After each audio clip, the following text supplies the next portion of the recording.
Good evening, ladies and gentlemen. Oh, come on, you do better than that. Good evening, ladies and gentlemen. Good evening. There you go. We do that with school groups all the time. Before we get started, I would like to acknowledge a number of people who made tonight's program possible and who are always doing their all for our University of Mary Washington museums. From the James Monroe Museum, Jared Kearney, our Assistant Director and Curator, who is in the back. Oh, yes. Lindsay Crawford, our Public Programs Coordinator. And Devin McIntosh is with her as well, assisting tonight with keeping everyone happy in the crowd. And here from Gary Meltzer's home and studio, our other museum, Denise Milner, our events manager, who's also over here back there, and her assistant, Katrina Canfield. We really appreciate what they do with the program in here. Cameron Wills, who's newly promoted Assistant Director of AV with UMW AV and Conferencing. And Nikisha, Liliana, and Karen are with our Sodexo staff who have the cash bar and the refreshments, so I know you'll enjoy going out to visit them. So we thank all the folks, and we thank the Friends of the James Monroe Museum, whose support makes all of our public programming possible, and we're very grateful to have that.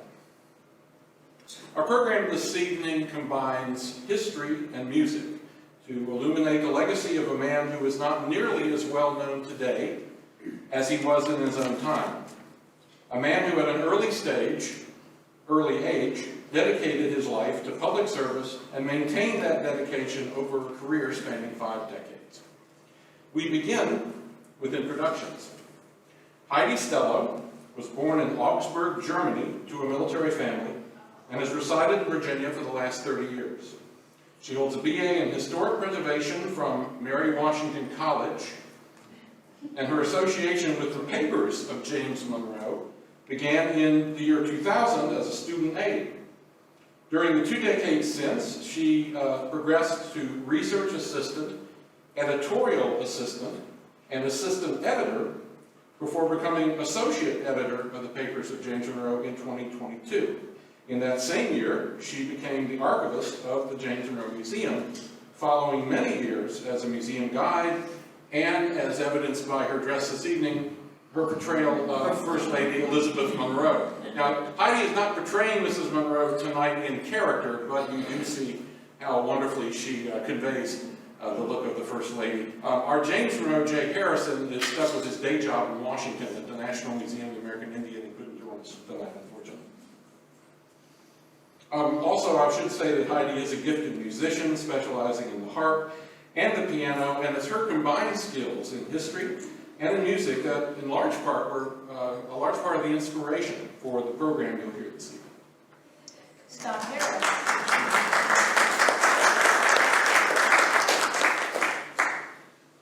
Scott Harris, a native and lifelong resident of Virginia, has been the executive director of the University of Mary Washington Museums since 2018. This followed 6.5 years as the director of the James Monroe Museum.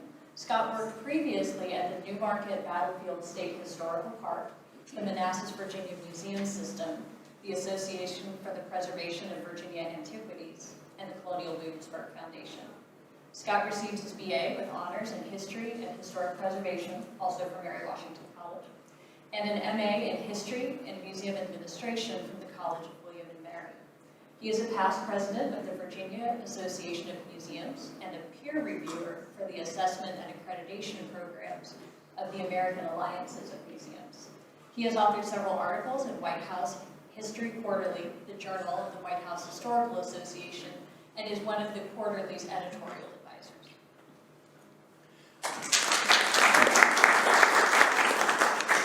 Now, there's one other individual without whom this program would not have been possible, and she is Mariah Hester Monroe, the third child and second daughter of James and Elizabeth Monroe, who was born on April 8, 1802. She was perhaps the most active musician in her family, although her mother evidently played the pianoforte and her sister Eliza learned the harp. Instruction in music was a significant part of the young lady's education in the 18th and 19th centuries. And from approximately 1815 to 1819, Mariah attended a girls' boarding school in Philadelphia, operated by Madame Deborah Grelot, who fled the French colony of Saint-Dominique during the Haitian Revolution of 1793. The school was known for its rigorous academic curriculum and instruction in what were called the ornamental subjects of music, dance, and art. Most of the selections that will be performed tonight are taken from Mariah Monroe's music book, which is here for you to view under the watchful eyes of our Assistant Director and Curator of the James Monroe Museum, Jared Kearney. It is a collection of separate pieces of music published in Philadelphia that were bound into a cover bearing the year 1818 and Mariah's name. This evidence suggests that the book was compiled while Mariah was a student at Madame Grelot's school. Dr. Patricia Norwood, a professor of music at Mary Washington from 1977 to 2008, and coincidentally my trumpet instructor during my freshman year, described Mariah's music book in her 2008 essay, Salon Music of President Monroe's Family. Dr. Norwood observed that the music includes instrumental and vocal pieces, some by famous composers like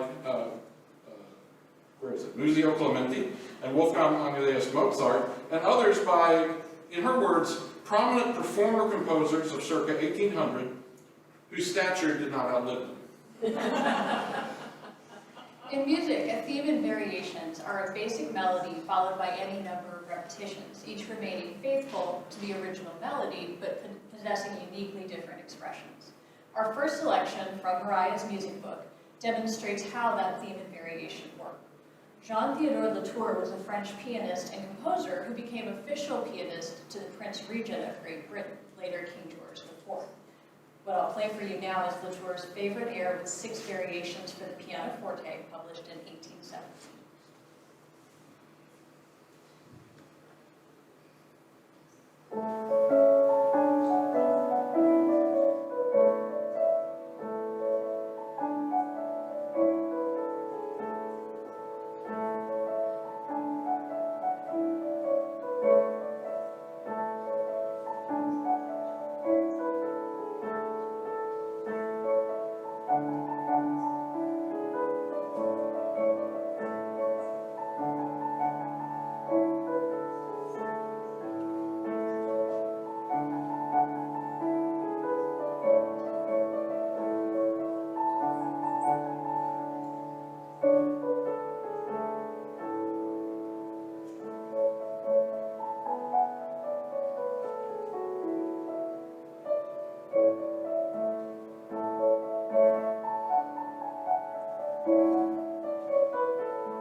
And so, theme and variations.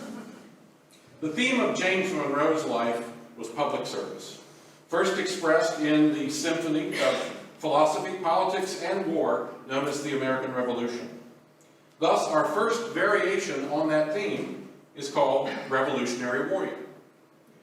Born on April 28, 1758 in Westmoreland County, Virginia, James Monroe entered the College of William and Mary in June 1774 at the age of 16.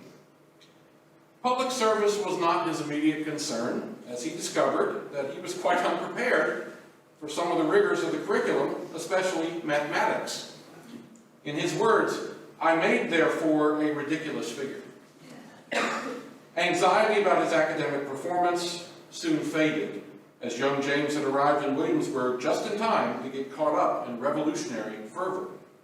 In June of 1775, Monroe and other William and Mary students seized weapons and ammunition from the Royal Governor's Palace to aid the Patriot militia. By February of 1776, he was a lieutenant in the 3rd Virginia Infantry Regiment. The unit joined the Continental Army under George Washington on September 12th, and 4 days later, Monroe had his baptism of fire at the Battle of Harlem Heights. It was not only the experience of combat, of which more later, but also the intellectual awakening spawned by exposure to the American and European philosophers of the Enlightenment that made a lasting impression on Monroe. He became close friends with 2 Frenchmen who crossed the Atlantic to fight for the Patriot cause, the Marquis de Lafayette and Pierre Duponceau, a gifted linguist and philosopher who later became an American citizen. Monroe's conversations with his French comrades and the books they shared inspired him to view the struggle of the American colonies as something larger than simply a rebellion against British rule. It was a crusade for representative democracy to free all humanity from despotism. Near the end of his career, he would write, "Though young at the commencement of our revolution, I took part in it, and its principles have invariably guided me since. Nothing can be more deeply fixed in the judgment and heart of anyone than are the principles of our free system of government in mind." By December 1776, December 26, 1776, the stage was set for James Monroe's greatest adventure during the Revolutionary War, the Battle of Trenton. The story of George Washington's surprise attack on the Hessian outpost at Trenton, New Jersey is one of the most dramatic incidents of the war. And the celebrated painting here by Emanuel Luzzi of Washington crossing the Delaware is iconic and wrong in almost every detail. That always gets a laugh when I say that. One of the errors is the depiction of James Monroe standing behind George Washington in the boat holding the Stars and Stripes. That is James Monroe, or at least that's what the artist intended by painting him there. In fact, Monroe was part of a small detachment of soldiers sent on ahead of the main army to secure crossroads on the army's line of march toward Trenton. They met up with a local doctor named John Riker, who volunteered to go with them in case he could, as he said, help some poor fellow. The poor fellow he helped after the battle the next day was James Monroe, who had taken a Hessian musket ball in his shoulder during a critical moment in the fighting. Monroe's life was saved by Dr. Riker that day, but the bullet remained in his body for the rest of his life. Quite a Christmas present for the young Virginian. Our next selection commemorates this pivotal event in the Revolutionary War and in Monroe's life. It's called Washington's March and the Battle of Trenton by an unknown composer and published in 1795.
always struck when I think about this song and the fact that Mariah Monroe had it in her music book, that it wasn't simply an exercise piece for the piano or even something of general interest. It's a song about the battle in which her father was almost killed and that he survived.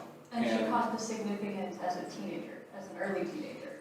Yes, She put it in her book. exactly. And so I think there's so much to read into behind simply the fact that this is music. This is history. This is the experience of lives lived. And I think it has a very special meaning as a result of that. And I hope you will agree.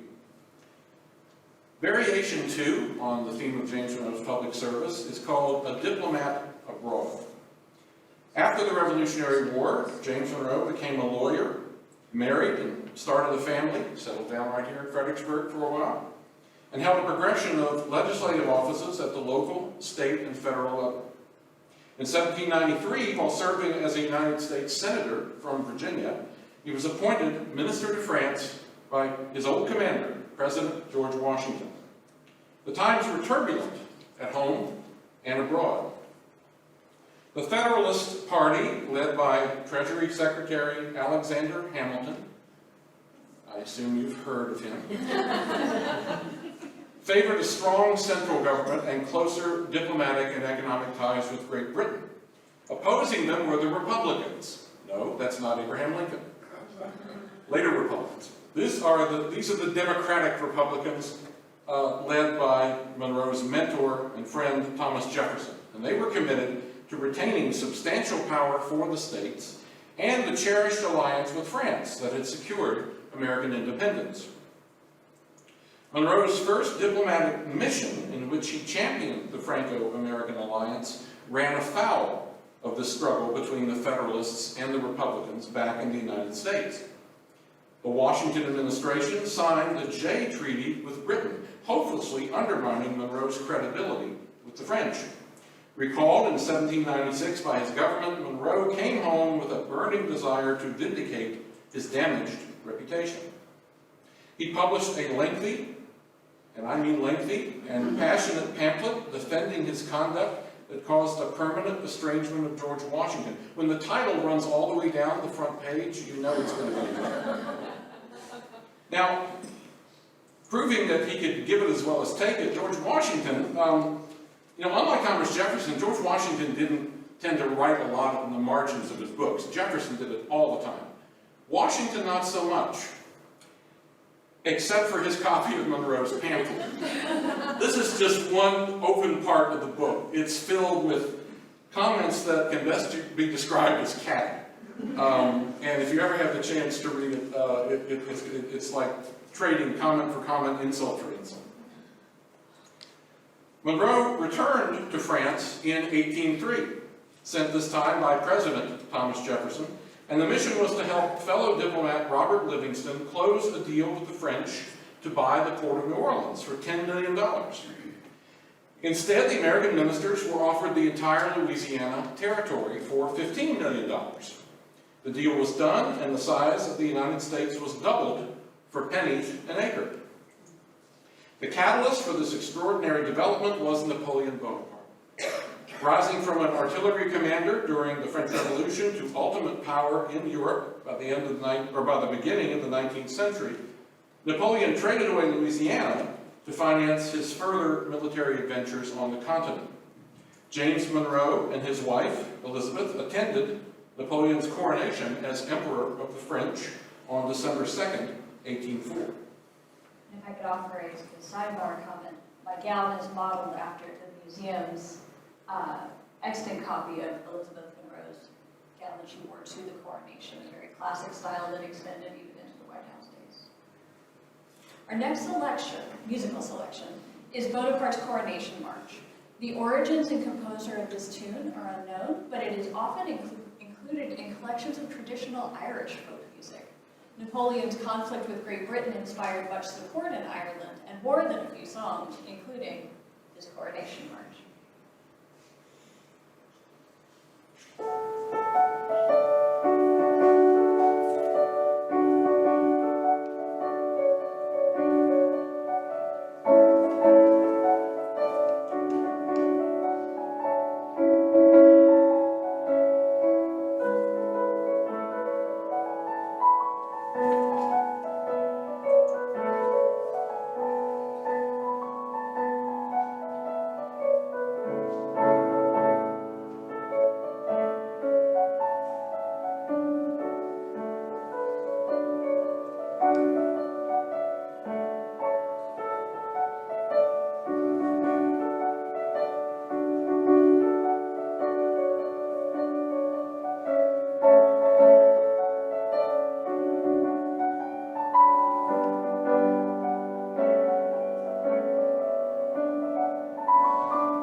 Might mention too that here again, the humanity expressed in Mariah's music book. A song about Napoleon.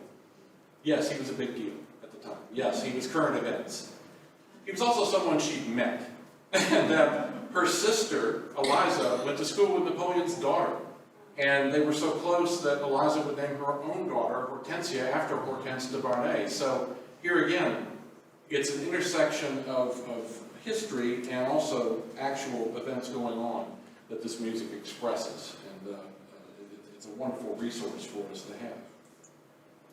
And I might say, well, hold on, that was me going too fast. Our third variation is called American Dad. In contrast to some of his contemporaries who were diplomats, most notoriously Benjamin Franklin, James Monroe did not leave his family at home when he went abroad in his nation's service. He was accompanied by his wife Elizabeth Courtwright Monroe and their daughters Eliza and Mariah. One might say that the picture of a dignified and loving American family suited James Monroe's diplomatic posture. It is actually much more simple and personal than that. He just generally enjoyed having his family around him. And that's not just an impression. Personal correspondence throughout their lives that we can examine indicates that the Monroes did not like to be apart from each other for extended periods of time. As James pursued his missions to France, as well as others to Great Britain and Spain, Elizabeth and the girls absorbed the social customs and culture of their surroundings. Eliza attended a school for young ladies in Paris, run by Madame Jean-Louise Henriette Campan, a former lady-in-waiting to Marie Antoinette. That's where she was going to school with Napoleon's daughter. Prolonged exposure to French culture inspired the furnishings that the family acquired for their homes, the style of entertaining Elizabeth would adopt as First Lady, and their daughter's lifelong tastes in fashion and music. The family also spent more than a year living in London, absorbing the cultural influences of the British Isles. And they also brought back this Astor pianoforte, circa around 1800. John Jacob Astor, better known in this country for the fur trade in the Northwest, was also a piano maker. That's where he got started. And the Astor pianoforte, we don't think was in the White House, although sometimes you'll see it identified as a White House piano, but it was owned by the Monroes, and you can, again, the picture of Mrs. Monroe or Mariah seated at this instrument, playing songs from this book, as well as other pieces. And you can also go online or come to the James Monroe Museum and buy CDs of Heidi playing on this pianoforte that we've been able to record, and that was back when people recorded on CDs. Some of the younger people in the audience may have no idea what we're talking about. And one of the neat things about that project is the music that we recorded are some of the pieces that I'm playing for you tonight. They're Mariah's music on Mariah's piano, which as a combination is just delightful for us history books. Now, Mariah's music book includes the next selection that not only will I play, but hopefully you will sing along with me too. And what kind of a singing mood are we in? One verse? Two verses? Looks like, let's do two. We're going to do the first two verses on your, did I see two? Yes. First two verses on your handout. In a moment, we'll give you the cue to sing along with us. And if you don't have a handout, we got it up here too. We don't have a bouncing ball. You'll Or catch find your neighbor and get to know them.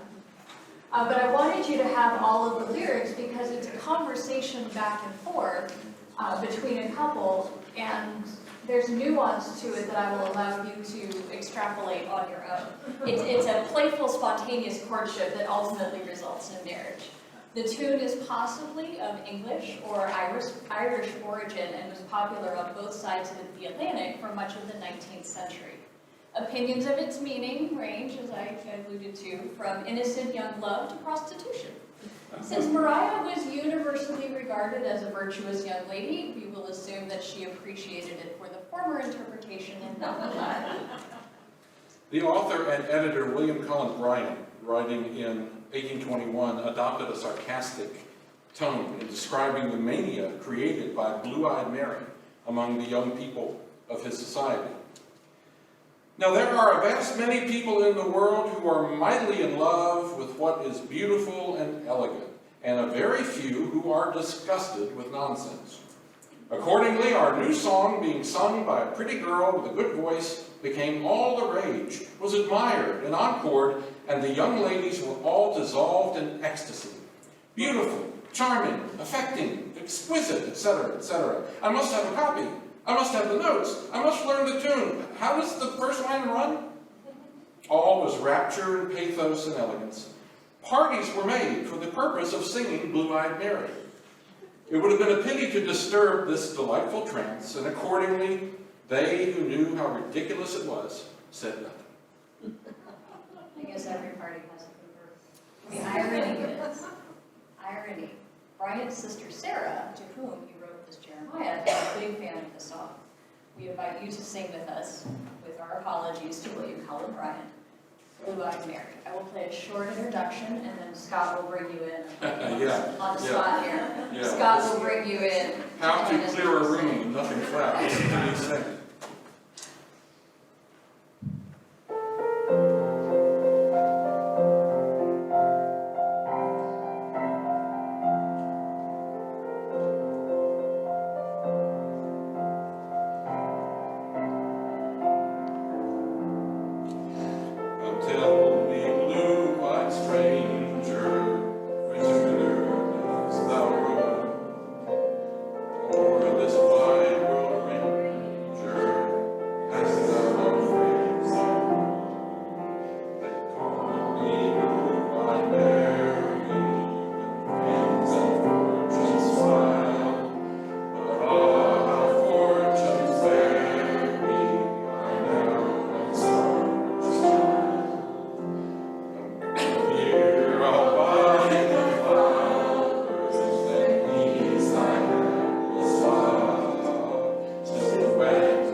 Puppy love or prostitution, take it. But our compliments for your singing. That was, in fact, the only time I've sung that. We didn't rehearse that part. Thank you very much, Mrs. Monroe. Sorry. Our fourth variation is called Taking It to the Streets. In 1811, James Monroe was just beginning his fourth term as governor of Virginia when he accepted appointment as Secretary of State in the administration of his friend James Madison. This marked the start of his family's residence in the building on I Street in Washington, D.C. that is today the Arts Club of Washington, the building you see here. What's significant about that for us is that that is where Heidi and I premiered this program in 2017. And we were called at the last minute by the Arts Club of Washington, who didn't have a show for their annual James Monroe dinner, and they wondered what we could do. And you know, it's almost like an Andy Hardy movie, if you remember those. Hey, we've got a piano and a book of old Mariah songs, let's do a show. So, and we said, let's do that again sometime. And now, 6 years later, here we are. But at this home on I Street, the Monroes lived there even after Monroe's election to the presidency in 1816, because the house he was supposed to move into at 1600 Pennsylvania Avenue had had some rough treatment by the British in 1814 and was still being repaired. Now, in June of 1817, this is where the taking it to the streets part comes, President Monroe embarked on a 15-week tour of the northern states, traveling up the East Coast from Washington, D.C. to Portland, Maine, west to Detroit, and back to Washington via Ohio, western Pennsylvania, and Maryland, a total of some 2,000 miles. In town after town, Monroe was greeted with bands, militia units, speeches, lots and lots of dinners and toasts, and even children lining the streets to cheer him. One newspaper described the tour as ushering in an era of good feelings, thereby bestowing an enduring nickname for the Monroe administration. His tours of the Chesapeake region in 1818 and the southern states in 1819 were equally popular. The next piece is Hail Columbia. Philip Philae composed the song, which he called the President's March, in 1789 for the first inauguration of George Washington. It became Hail Columbia when arranged with lyrics by Joseph Hopkinson in 1798, and was long considered the unofficial national anthem until the Star-Spangled Banner was adopted in 1931. Performances of Hail Columbia in honor of James Monroe occurred at the time of his inauguration and also throughout his national tours.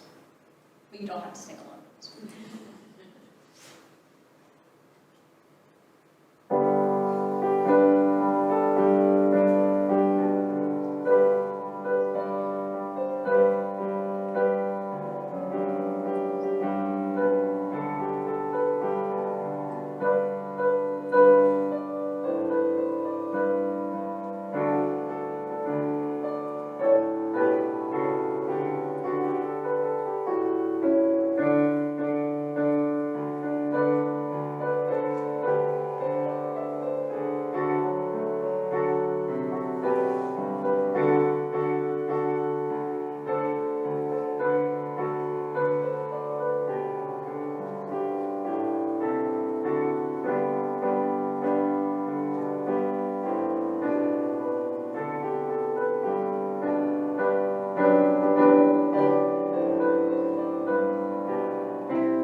Fun fact, Richard M. Nixon, early in his vice presidency, went to an event somewhere in Washington, and U.S. Army herald trumpets did ruffles and flourishes and then broke into Hail Columbia.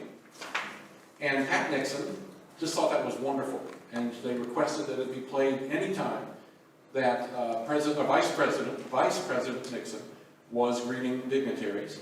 And starting with that arrangement, Hail Columbia became and remains today the official anthem of the Vice President of the United States. So it lost out to the national anthem race to Star Spangled Banner, but it's a thing to do.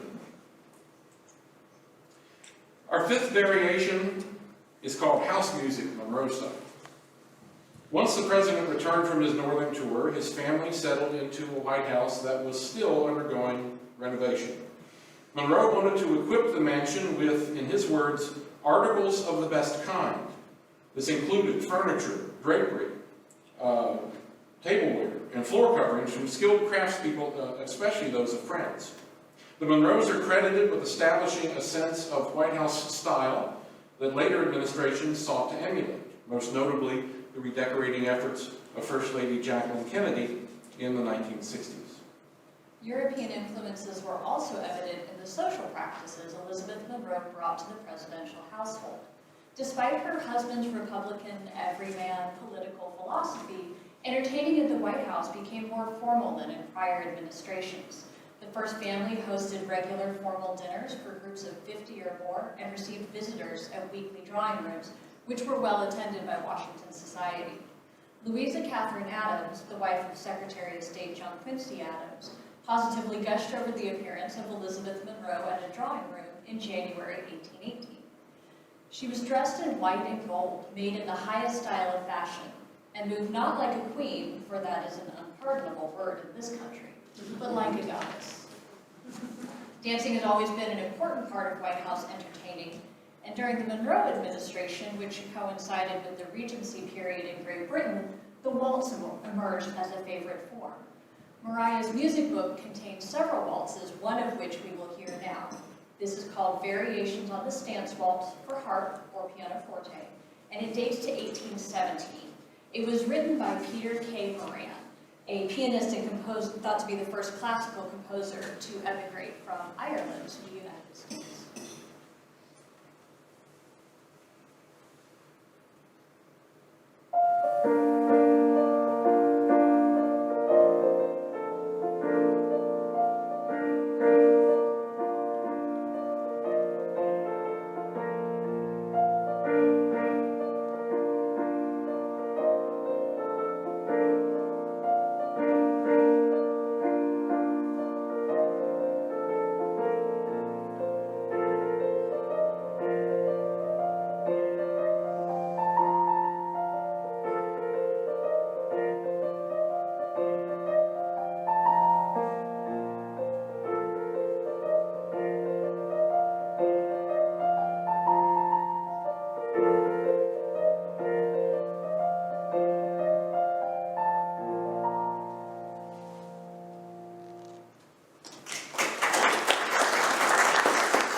sixth and final variation is good feelings and bad. James Monroe's 2 presidential terms occurred during a period of dynamic growth and transition for the United States. 5 states joined the Union: Mississippi, Alabama, Illinois, Maine, and Missouri. The U.S. population grew by 71% to nearly 12 million. Among the consequences of this national growth were increasing conflicts with American Indian peoples whose lands were in the path of white settlement, and demands in the South for protection and expansion of slavery. Like presidents before and after him, James Monroe made solemn promises of peace to Native peoples, bestowing peace medals upon them, even as he predicted the inevitable demise of their way of life. Monroe was also supportive of the problematic mission of the American Colonization Society, founded in 1816 to transport willing, free black people to a new homeland in Africa. The Society's efforts resulted in the eventual founding of the nation of Liberia, the capital of which is Monrovia. Colonization was viewed as benevolent and progressive by some groups and individuals, but a majority of black and white people at the time and since saw the effort as misguided at best, or cynical and nefarious at worst. Regardless of opinions, the movement did not stem the growing tides of conflict over American slavery. A major focus of that growing sectional divide over slavery was whether the institution would be permitted in territories seeking statehood. When Monroe signed the Missouri Compromise legislation in 1820 to deal with the issue, he hoped that tensions would ease. His mentor, Thomas Jefferson, felt just the opposite. He called the deal, the Missouri Compromise, a fire bell in the night. Subsequent events proved Monroe wrong and Jefferson right, and the nation continued on the path that led to the Civil War 41 years later.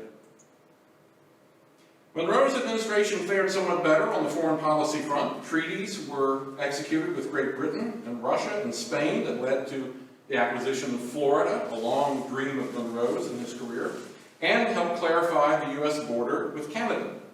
Monroe also granted diplomatic recognition to Spanish colonies in South America that proclaimed themselves republics.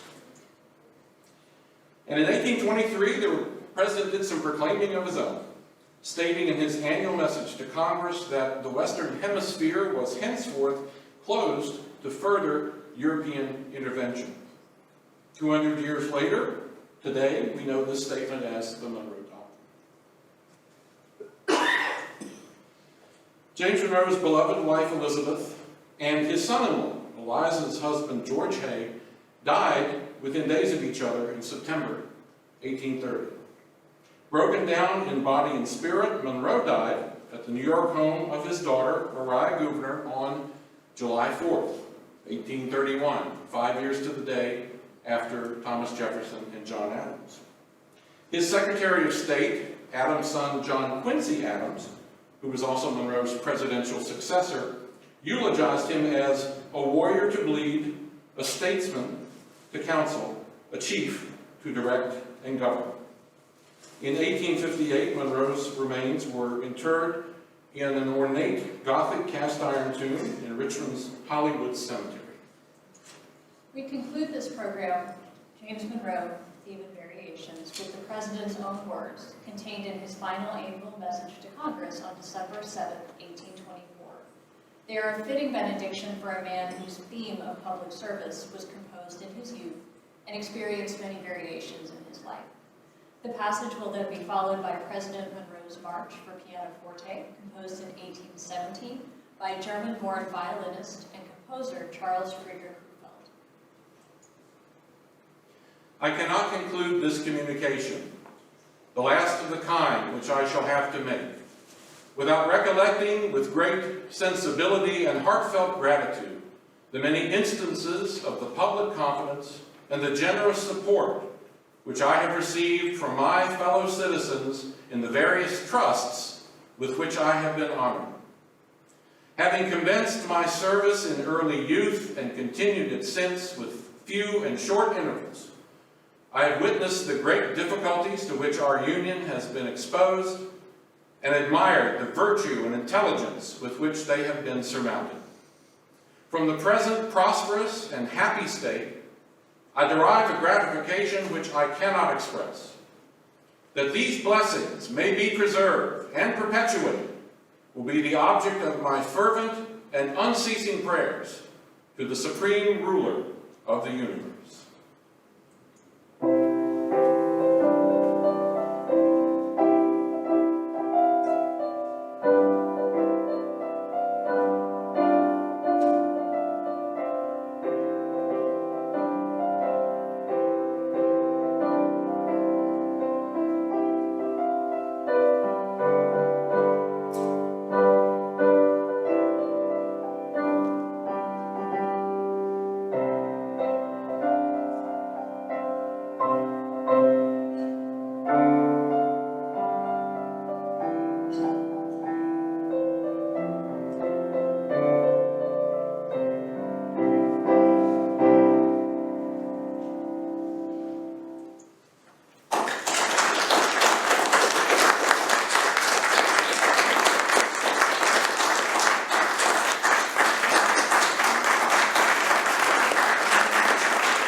That's Heidi's daughter, Abigail, who has been known to portray Marilyn Monroe with the right enticements, so we appreciate that.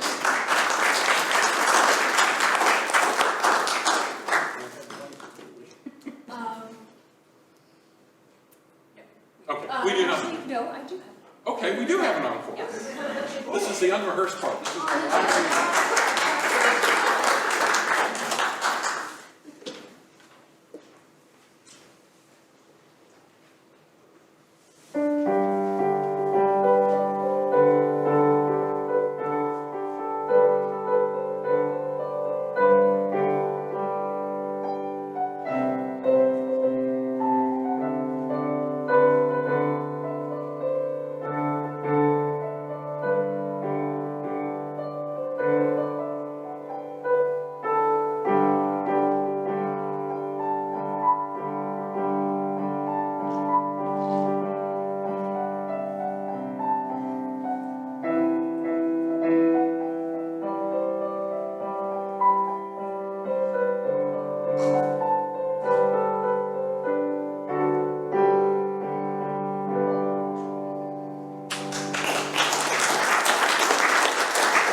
That concludes our formal program. As we said, Jared has some artifacts, and particularly Mariah's music book at the back of the room, and we invite you to enjoy, if you have not already, or if you want to again, the cash bar and the refreshments.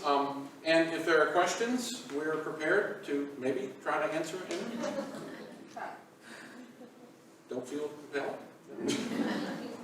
We do hope to, if you're not already a member of the Friends of the James Monroe Museum, do go to our website or social media. You'll be able to find links that will help you remedy that yawning gulf in your life. And again, help make possible the public programming that we do. Here at Gary Meltzer's Home and Studio, if you like the music, you like the location, next week, April 27th, the first of 3 Art After Hours concerts right out here on the lawn. Hazel Run Band with Stephen Hugh will be out here, and we'll also see later in the year the Fredericksburg Concert Band, 50 musicians out in the yard, and Karen Jonas, one of our popular local folk musicians. So that's coming up. And the James Monroe Museum's International Family Day on May 27th will be a great chance to see traditional crafts, children's games, James and Elizabeth Monroe, get the family back together. And Mariah, that's right. All we need is an Eliza.